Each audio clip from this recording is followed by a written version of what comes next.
Welcome to the latest Mini Pharma Forum podcast. In this episode, recorded on the last day of Reuters Pharma Barcelona back in March, I sat down with Rob Verheul, CEO of Graphite Digital. Rob and I had last spoken at Anthropy 2022 at the Eden Project in Cornwall, the topic then one of sustainability.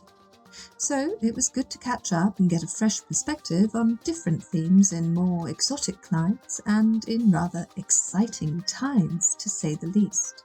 Discussing the wide-ranging digital transformation that has been taking place within pharma and healthcare, our conversation ranges from the broad category of digital health to the finer details of digital therapeutics, from HCP engagement on a global scale to more personalised and beneficial outcomes for patients. Veritably, life has become one focused on user experience, and as Reuters showed, given recent industry efforts, that experience in the future, if not today, is looking to be quite a positive one. Let us know if you agree, and thank you for listening. This is Nicole Raleigh, web editor of Pharma Forum, and today I have with me Rob Verheul, CEO of Graphite Digital. We are on day 3 now of Reuters Pharma 2023. I can't believe it's been 3 days. It's been interesting, it's been enlightening, and let's kick off with that. What have your thoughts been, Rob? Yeah, it's been great to be here again in Barcelona, back in Barcelona after a little while, and great to be together again, slightly larger than the Nice Reuters event at the end of last year, and so good that people are coming back together.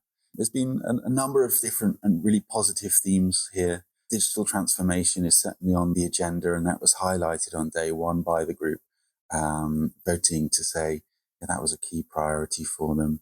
Customer centricity remains on the agenda.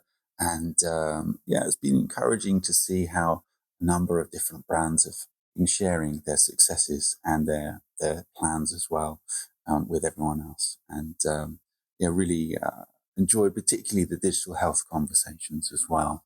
And I think it feels like for the first time that's gaining momentum in this environment, and fantastic to see how a number of brands are speaking and clearly at the forefront of that movement in the industry. Okay, well, let's tunnel down into the digital aspects of Reuters then. Yeah. So for the first year, we have a digital health track at Reuters. I caught some of it, you caught some of it. Tell me your thoughts. It's a fantastic time of things at the moment in digital health. So much emerging, so much change going on as well, and really interesting to see how the large brands are responding and approaching. And so I think there's a lot to be worked out in terms of the revenue streams and the revenue model, but it's clear that people and big business are taking it very seriously, and some of them doing really, really great things in that space as well. Part of the conversation yesterday was one conversation in particular in which a panel group were sharing the context of digital health being such a broad one. And then digital therapeutics is really the precision element within the middle of it all. And there's lots of changes and lots of challenges in that space, but encouraging that they're taking it very seriously. Yeah, challenges. Let's talk about challenges. Sure. One company in particular has been going through challenges. Hair Therapeutics. Yes. So do you have any thoughts, any comments on that news? Yes. I think it's a big shame for the industry. On one hand, it might look like it could set the industry back a little bit in terms of they had a lot of resource, and if they couldn't make it work, who could? That some of those questions might emerge.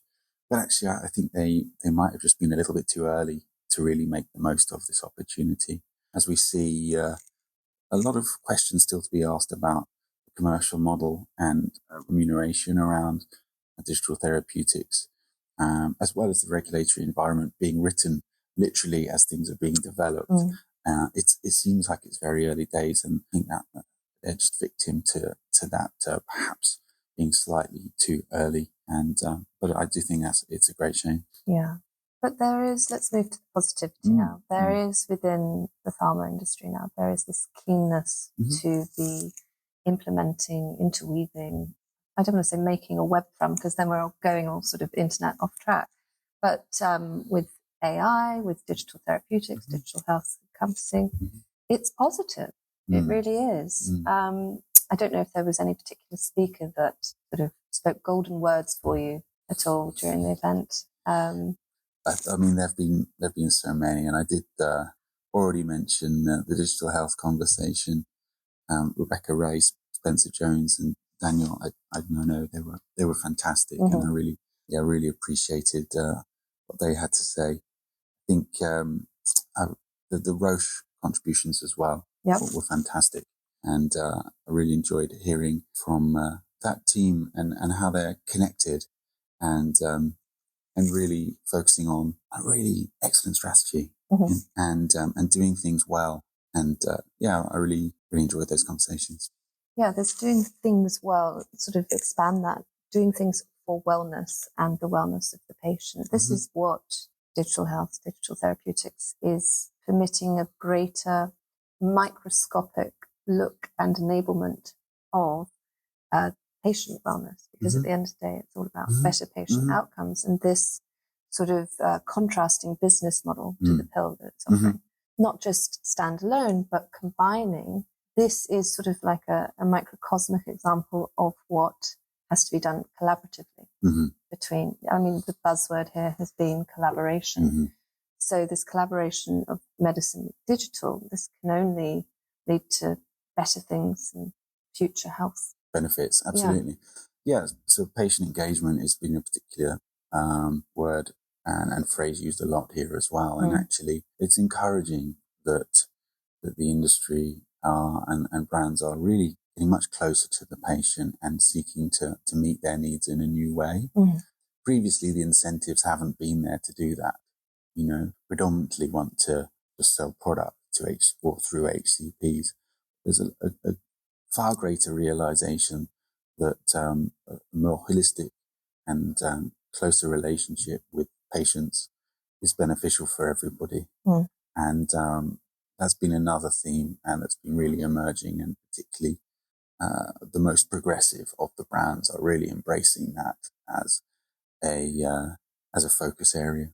Yeah, definitely. So from product centricity to customer centricity, and with digital enabling sort of health support for the patient in between consultations, those late hours when they really need it, if we're thinking about the sort of mental health apps that are available now. So obviously Graphite Digital, the clue's in the name.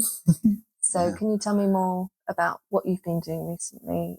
Tell me the details. Of course, yeah. Well, we've worked in the industry for 13 years now and been part of a big change as a lot has emerged, and most recently focusing on HCP engagement at a global scale. So helping our large client brands engage in a consistent and high standard way using their digital channels around the world.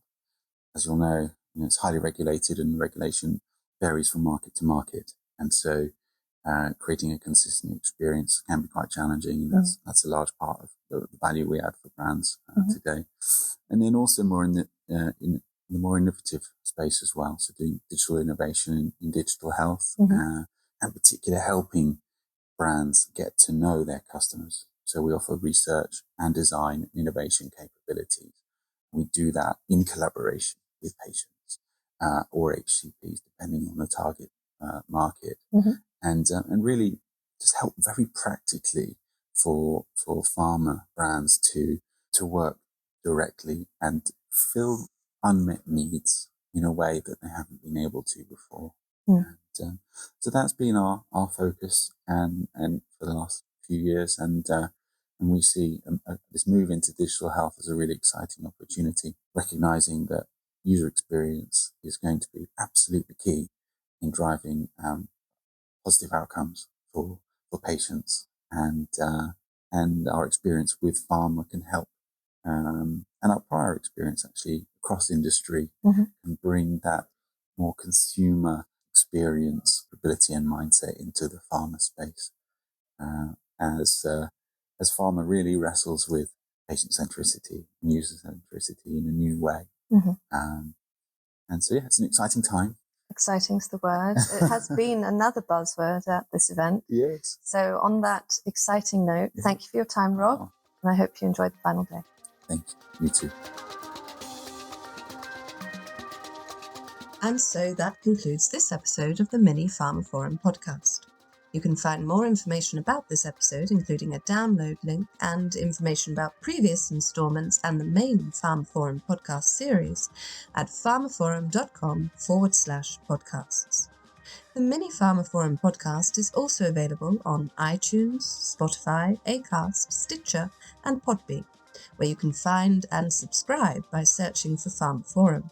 Of course, don't forget to visit our website, where you can sign up for daily news and analysis bulletins as well, and follow us on Twitter at PharmaForum. Well, that's all for now. Thank you for listening.